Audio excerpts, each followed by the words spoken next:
Environment Day, Spiro and Sef Border sign a memorandum of understanding to accelerate the adoption of electric bikes in Uganda. President Yoweri Museveni outlines the NRM government's achievements in the State of the Nation address. And on the continental scene, Morocco unveils a strategic plan to boost export revenues. So don't touch that dial, it's business time. In our first report tonight, mercury-free techniques in gold mining, such as gravity separation, are being encouraged in Uganda's artisanal mining communities. The drive by government and development partners aims to drastically reduce and eventually eliminate mercury use in gold mining by 2030. Dennis Sigoa, our reporter, takes a closer look at mercury usage in mining and the growing movement to shift to safer, sustainable methods despite the challenges.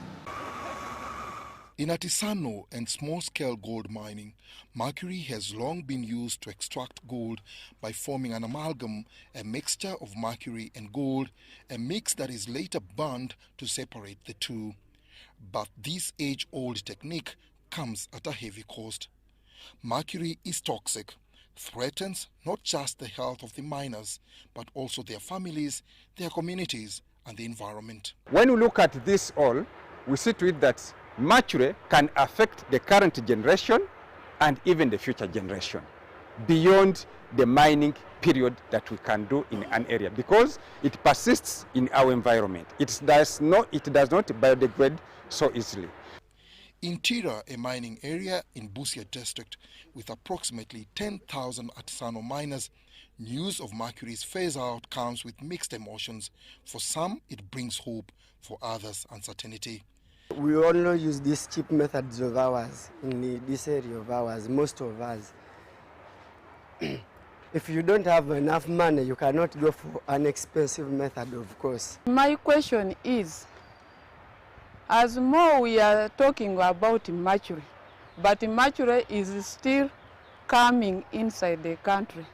I don't know this mercury is being produced in Uganda or outside countries. Despite ongoing awareness campaigns by government and partners such as Planet Gold, many miners still rely on mercury, either out of habit, lack of resources, or because the alternatives remain unfamiliar. When you're thinking that, oh, I can get my product within 15 minutes, 30 minutes, 1 hour of processing, I want to tell you, and this is a scientific fact, that you're only removing 30% of the gold that you could remove from that same amount of material. But when you use cyanide, when you use gravity methods together with direct smelting, with materials like borax or other fluxes, you get even up to 90% of the gold out of the material that you're working with. This village meeting serves as a platform to compare notes and shape clear strategies geared at accelerating the adoption of eco-friendly gold mining practices. Mercury has been used in gold mining here in Tira, Busia district from time immemorial. And now that the mercury ban is about to come into force, the artisanal miners here are in a dilemma.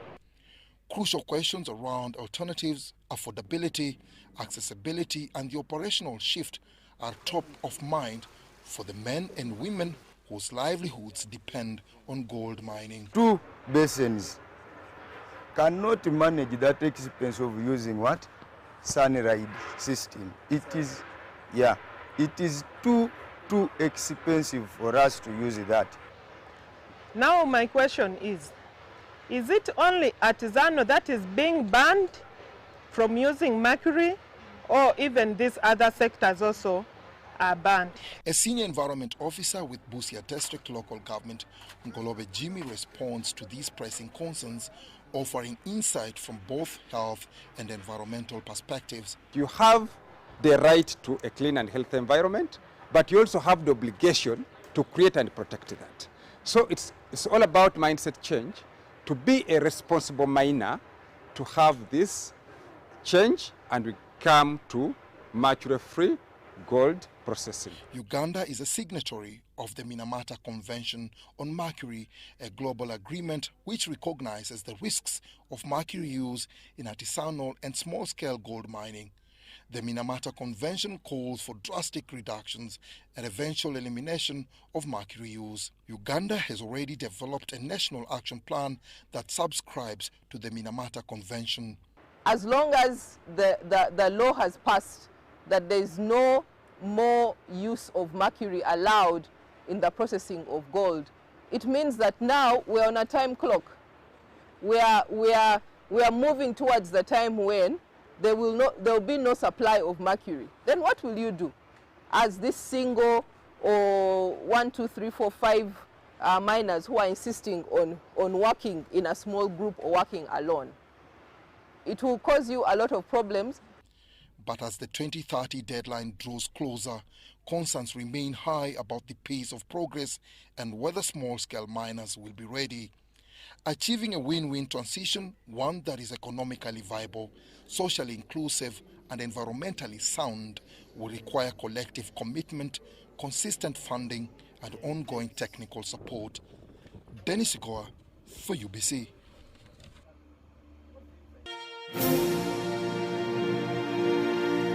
Ride-hailing service SafeBoda has partnered with Spiro, a leading distributor of electric motorbikes, to accelerate the adoption of e-bikes in Uganda. This move is aligned with efforts to protect the environment and empower hundreds of thousands of riders. Take a look.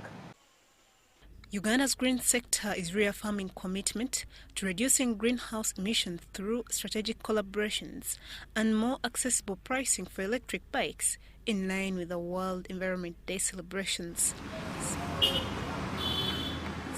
Spiro, a key player in the e-mobility sector, has signed a memorandum of understanding with Ricky Rapper, a co-founder and director SafeBoda, to accelerate the uptake of electric motorbikes across the country.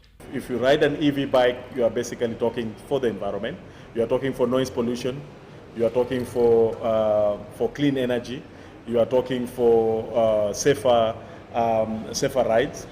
We are talking for remember all the energy, or most of the energy that comes from the bikes that we ride are part of the hydroelectric system, which is a much cleaner energy source, which we consume. According to Gaurav Anand, the country director Spiro, the current penetration of electric bikes in Uganda remains low, with fewer than 2,000 units currently on Ugandan roads. So right now the policies are being done, but every year it is getting twisted and formed, and it has a history to it. If you see, last year before we started our operation in Uganda, total electric bike which were on road were not even totaling to 1,000 bikes.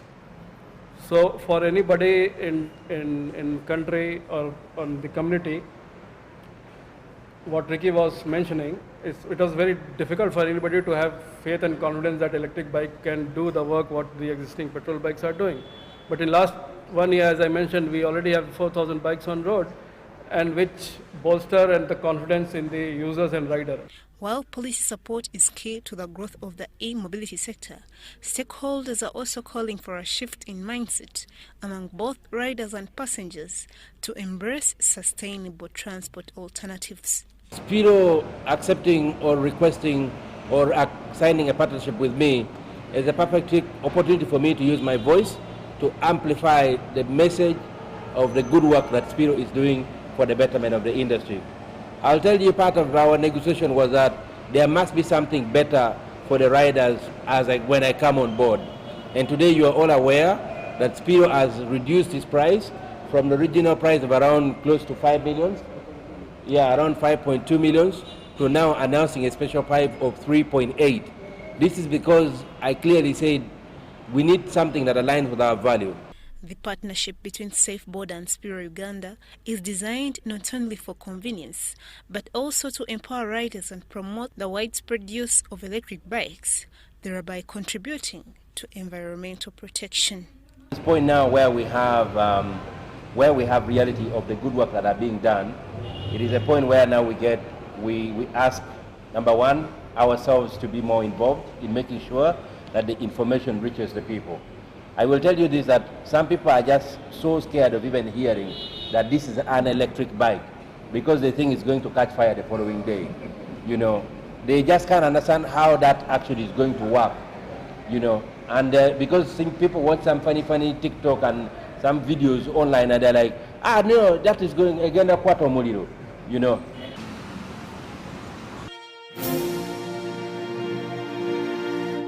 In more news, Uganda currently stands at number 7 among the fastest growing economies in the world, according to the International Monetary Fund. The country, whose economic growth rate currently stands at 6.7%, is projected to grow into double digits when oil production commences next year. This was revealed at the State of the Nation address, where President Yoweri Museveni enumerated Uganda's social and economic progress. The beginning of the last session of Parliament saw government put into action many of its numerous plans. A lot has since been accomplished, and it was just timely that the President shared progress during his 2025 version of the State of Nation address. In 1986, more than 90% of the population was trapped in subsistence farming.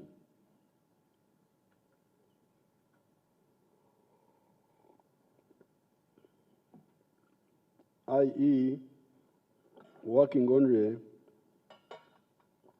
for food with no surplus to take to the market to get money. There has been a significant reduction in the percentage of households in subsistence agriculture. They are now 33%. And you hear that at the beginning they were 90%. These few illustrations show that implementing the mass-line programs is the most effective way of triggering socio-economic transformation. Among the progressive sectors cited was that of industrialization that has driven the country's agenda of value addition. Therefore, in line with the mass-line philosophy of the NRM, we must prioritize the following. Number one, peace and security of persons and their property in all parts of the country. Number two, accelerating industrialization with focus on building factories which use locally available materials as inputs. Number three, export promotion and import substitution by boosting the domestic manufacturing capacity. Number four, strengthening the private sector.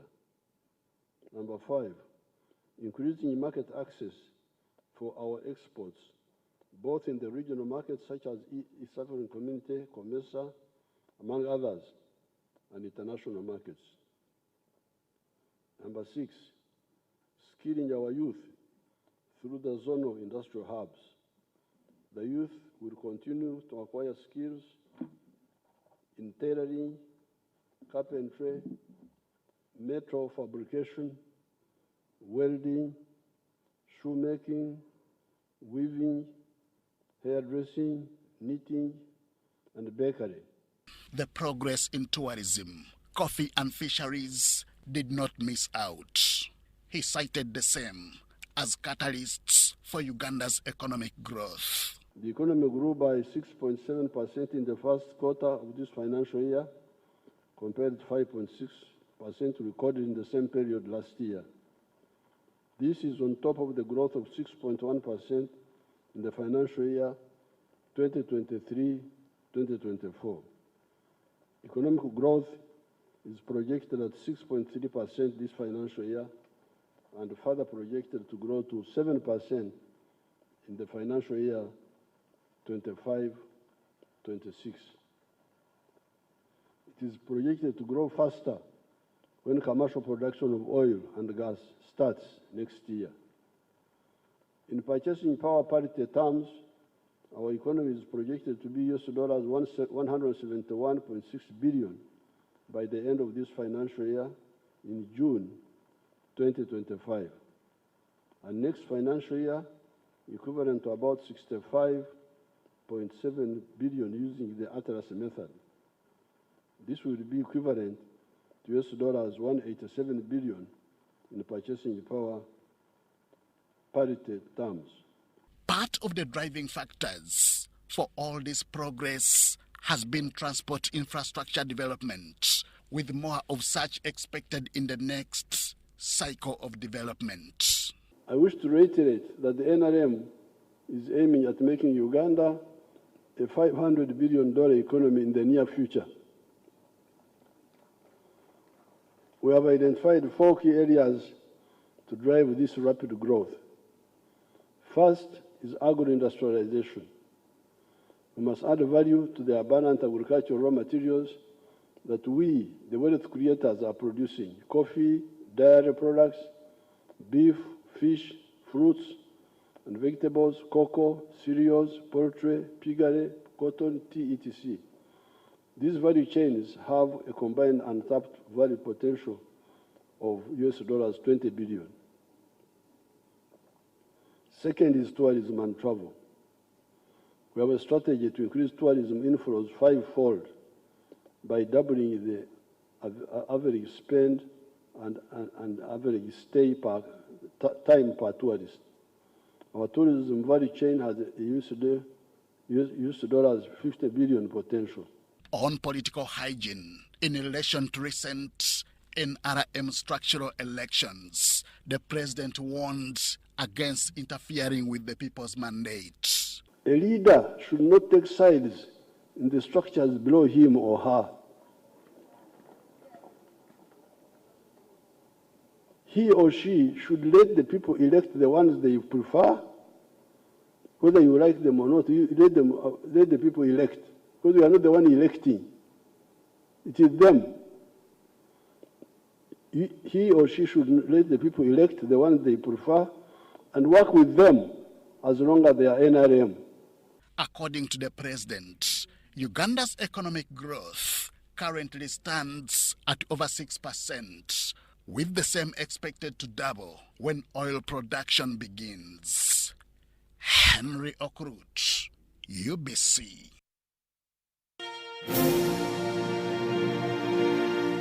Now, relatedly, following the State of the Nation address, we turned to those in attendance to gauge their reactions. Let's have a look.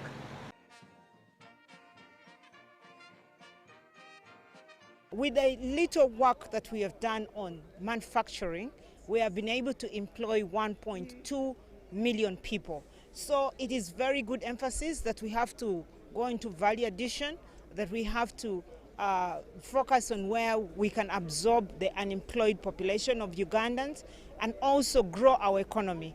The president notes the fact that our economy is growing rapidly, and he says it is unstoppable. I agree with him that the economy is unstoppable because of the fact that our policies that we've put in place are very right, and the fact that we have the raw materials here with us, and also nobody in the world will refuse to invest in an economy whose return on investment is 14%. His Excellency has revived the fishery industry, and I feel by the time now he meets the indigenous community, which is planning to meet, this will be another landmark to the fisheries sector. And for me, really, I want to appreciate His Excellency, because the war is handling on the lakes. It's not an easy war. Handling a fisherman is not an easy thing. You know, this is a God-given resource, and people just want to deplete the lake because it is a free resource that God has given us, without knowing that that sector of fisheries employs more youth, more women, and the moment we destroy, the majority of people will become idle.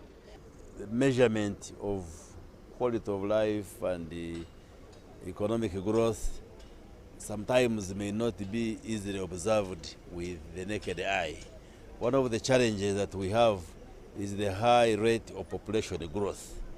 While yes, you may be attaining appreciable economic growth, sometimes it is masked by the high population growth rate. You will still see many poor people to the naked eye, but when you go into calculations, you find the economy is growing and many people are getting out of poverty, but because the biggest part of the population are young people who are fertile and productive, that will mask the economic growth. The country has achieved, especially in the socio-economic transformation. He basically touched on all sectors of the country, the economy, the security, the human capital development, that's the education sector, and it was an elaborate speech.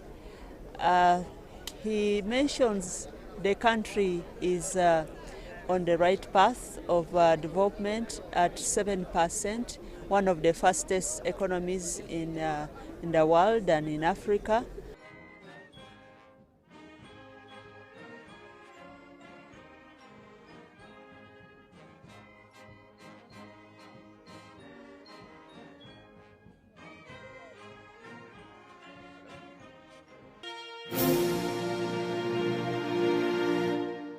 On the continental scene, Morocco's new foreign trade roadmap for 2025-27 aims to generate jobs, support small exporters, and increase revenue by targeting untapped African markets. The plan is set to generate an additional $8.4 billion in export revenue. We have a report from CGTN. Morocco's head of government announced that in order to boost African trade, a new public export insurance will be made available for local companies. This insurance covers commercial and political risks for buyers from 15 strategic African countries. We aim to help Morocco's small and medium-sized as well as micro-enterprises to enter the global markets. We know that the managers of these companies do not have the means, the knowledge and the know-how to the targeted markets. That's why they need support and an insurance to operate in the countries where it is not available. Morocco's Secretary of State in charge of foreign trade noted that most of Moroccan exports are destined to Europe. Exporting companies are concentrated in 2 regions and in 6 key sectors: the automotive, agriculture and food industries, phosphates and derivatives, leather products, aviation and electronics. 85% of Moroccan exporting companies are located between the cities of Tangier and El Jadida. 75% of Moroccan exports are directed to Europe. 92% of our exports are in only 6 sectors. The government has worked on enlarging the export base. The new roadmap will address Morocco's trade imbalances.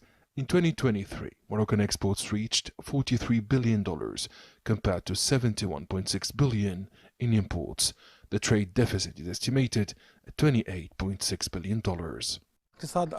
Morocco's national economy suffers from a structural deficit in trade balance. Recent data from April 2025 shows that only 60% of our exports are used to cover Morocco's imports. Foreign direct investment, state indebtedness and remittances are no longer enough to reduce the deficit. The state is implementing a more efficient strategy by boosting foreign trade and exports. Morocco's 2025-2027 foreign trade roadmap will also include strengthening exports from the handicraft and social and solidarity economy sectors. Adnan Shawishi, CGTN.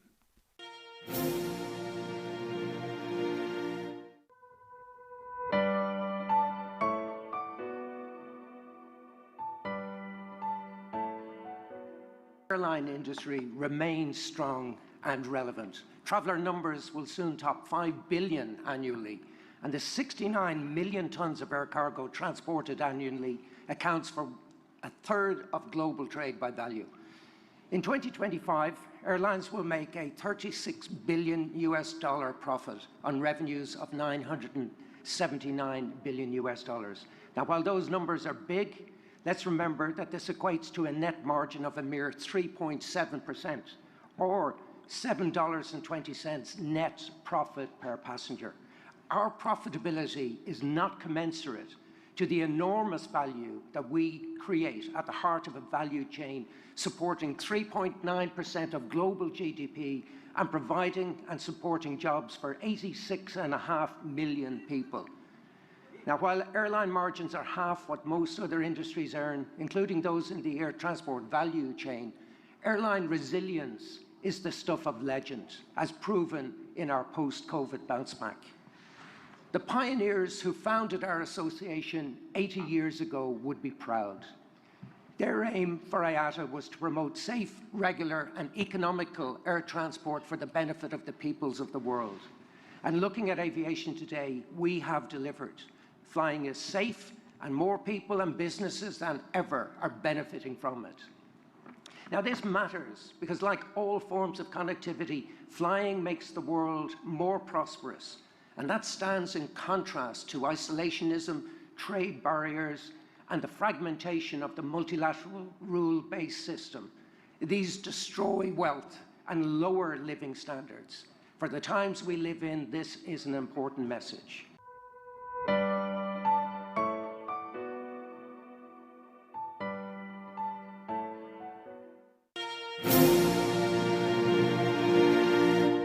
It's a long weekend, in fact a 4-day stretch. And as Business Roundup, let's market Destination Uganda for free.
Now, as Uganda prepares to mark Heroes Day on the 9th of June, we'll take a moment to honor the courage, sacrifice, and resilience of those who paved the way for a better nation.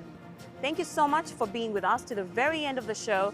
My name is Maureen Babidia, and from me and the entire team, happy Heroes Day.